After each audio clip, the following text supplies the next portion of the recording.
क्या भारतवर्ष में मुसलमानों को दबाया जा रहा है? क्या इस देश में मुसलमानों को उकसाया भड़काया जा रहा है? अवैध मदरसों पर एक्शन, धर्म पर आंच का ऐलान।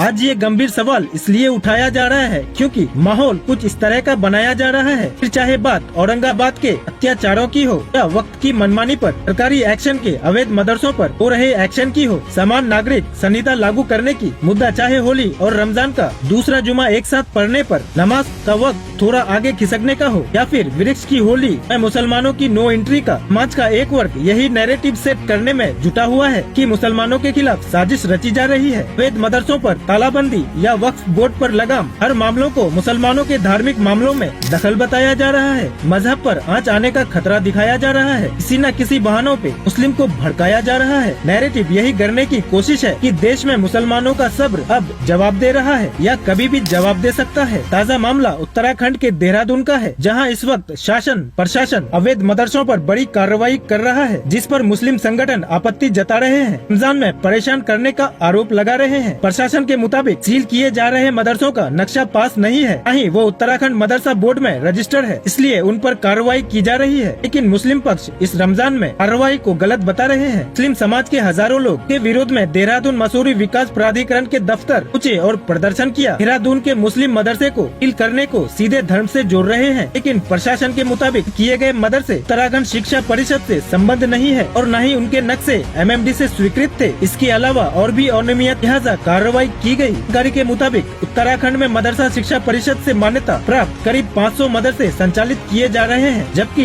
देहरादून जिले में 8 मदरसे ऐसे हैं जिनका लेन देन संदिग्ध है। कुछ मदरसों की जांच में राज्य के बाहरी छात्रों के नाम पर भी पंजीकृत होने की खबर आई थी। इसके बाद जनवरी में ही ऐसे मदरसों के सत्यापन का अभियान चलाया गया और अब कार्रवाई हो रही है। मुस्लिम सीधे धर्म से जोड़कर देख रहे हैं। ऐसे अवैध मदरसों पर एक्शन चाहे यूपी में हो या महाराष्ट्र में या कहीं और, उसे धर्म में सीधा दखल बताने की कोशिश हर बार की जाती है। जिस तरह उत्तराखंड में अभी मदरसे पर हायतोबा मची है, ठीक वैसे ही हंगामा कुछ दिन पहले उस वक्त भी मचा। अब यहाँ UCC कानून लागू किया गया। मुस्लिम मौलानाओं और मुस्लिम परस्त राजनीति करने वालों ने इसे धर्म पर आंच बताया, इस्लाम में सीधा दखल बताया। सवाल यही है कि देश में अगर सबके लिए एक कानून होगा तो उससे किसी के धर्म पर आंच भला कैसे आएगी? UCC किसी भी समुदाय को धार्मिक स्वतंत्रता से कैसे रोकता है? समान नागरिक संहिता पर आज भी कुछ मुस्लिम संगठन अल्पसंख्यकों को ये कहकर भ्रमित कर रहे हैं इससे इस्लाम खतरे में पड़ जाएगा, जबकि इस कानून का नमाज, अजान, मस्जिद किसी से लेना देना नहीं है। लेकिन हाँ,